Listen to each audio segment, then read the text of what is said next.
Freedom's the answer. What's the question? You're listening to Ernest Hancock.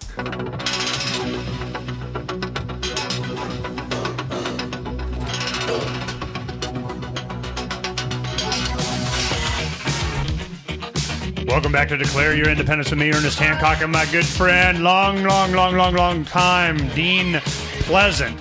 And, you know, while he was doing 5.5 years in federal prison for conspiring to teach, you know, seriously, that's what, and I tell you, they had passed what was the legislation that they had just passed they wanted to get you on, and they missed it? That was the Anti-Terrorism Effective Death Penalty Act, I think it was called.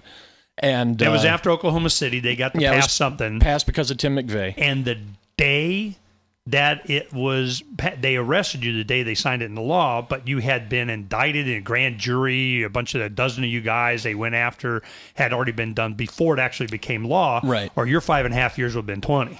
Yeah, essentially. They would have loved to put us away for a long time, and I was told directly by many people when I was in custody who were in a position to know, they said, "Oh, you got away with it." You were teaching. Yeah, 5 years of getting away with it. I don't think so, but they thought so. This is, and what was it you guys were doing? Let's go ahead and tell the audience. I mean, what was it that was so evil? We were a group of concerned citizens who felt that at some point our government may need to be opposed by force of arms, and the nature of warfare today is different than it was when our country was founded. You know, you don't have time to prepare for a war that's coming nowadays. When war happens, it happens like that, and you are prepared or you are not. So we felt that we needed to acquire unto ourselves the skills necessary to be effective if that ever happened, and that would include knowing how to manufacture some of the terrible weapons of war, to include machine guns, explosives of various different kinds, and other things which they never learned about, and I'm not going to go into. But the thing is that it was, what did they actually charge you with? What were you convicted of? Myself, I was convicted of possession of an unregulated, untaxed machine gun. It wasn't in their archives being listed as belonging to me, and that was a big no-no. Also conspiring to teach others how to manufacture those machine guns, as well as how to manufacture explosives. The key phrase, though, was "in the furtherance of civil disorder," which is what they alleged was our goal. Our goal actually was the opposite, to restore order if such a time should ever need arise. But, that's a minor detail for those folks. Well, it was called, they termed it the Viper Militia. Where did the Viper Militia come from? Well, it was a small group, 12 people, and we had to call ourselves something, and we just arrived on Viper Team. We wanted to emphasize teamwork.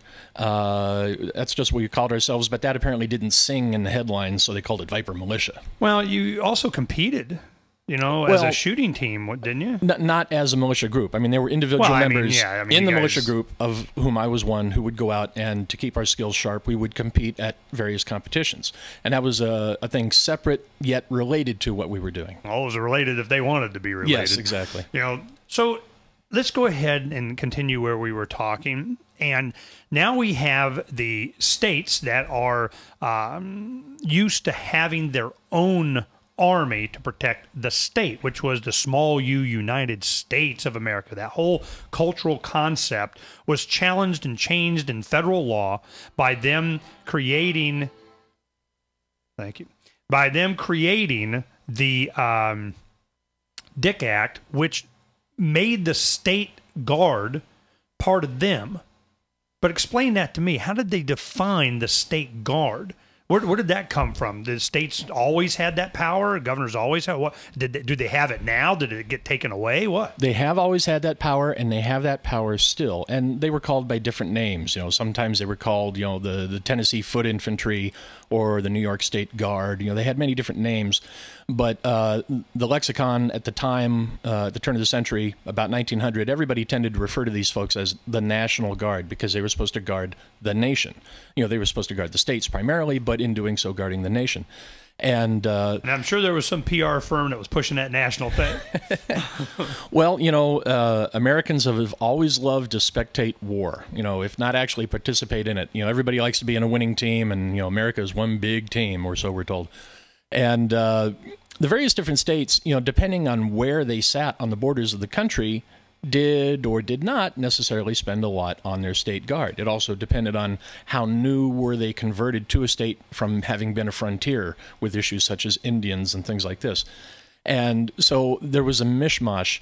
There was hardly any coordination between the states as to how their guards should be equipped, armed, how they would organize themselves, how they would train. And during the few times that they were actually pressed into service in a national campaign, such as the Civil War, the regular Army officers who were career officers who had to deal with these troops just bemoaned having to deal with them because they were, one, primarily loyal to their state. They fought very well when they were defending their territory, their homes. But the moment they were sent to another state to protect somebody else's interests, as they saw it, well, they weren't so hot to fight, and sometimes they'd turn and run. This whole attitude belies a mentality that we need to have people in service of a greater collective. It's always, and because they couldn't get it voluntarily or didn't work out, of course they got to change it. They got to add laws, and they got to bribe the states. What were they bribing them with?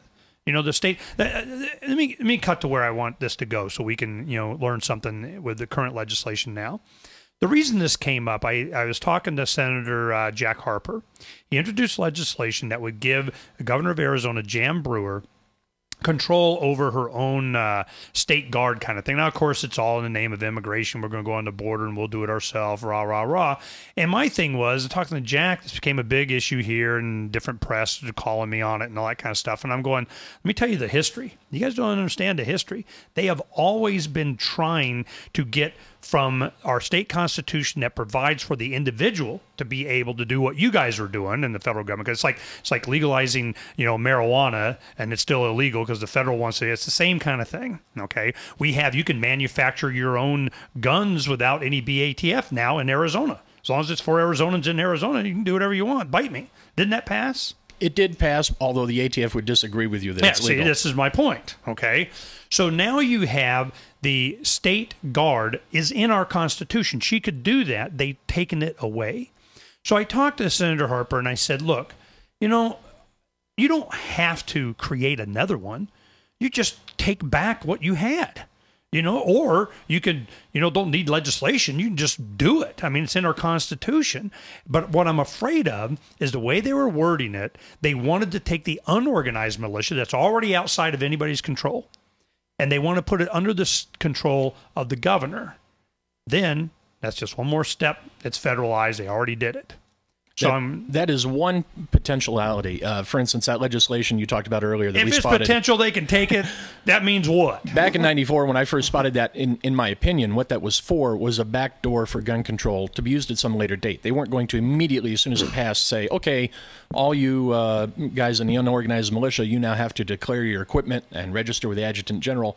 That's what the language of the law said, but they were just going to keep that as a backup. For of course they were. They're going to do it when they want to, and it's when it serves their interest. But what is going on now with the state guard proposed in Arizona is simply to have a command structure removed from and separate from the federalized, the federal intervening National Guard. To have a command structure. As long as it doesn't put the unorganized under that, because then it's one step closer. You already have it. Create your own. Leave the unorganized alone.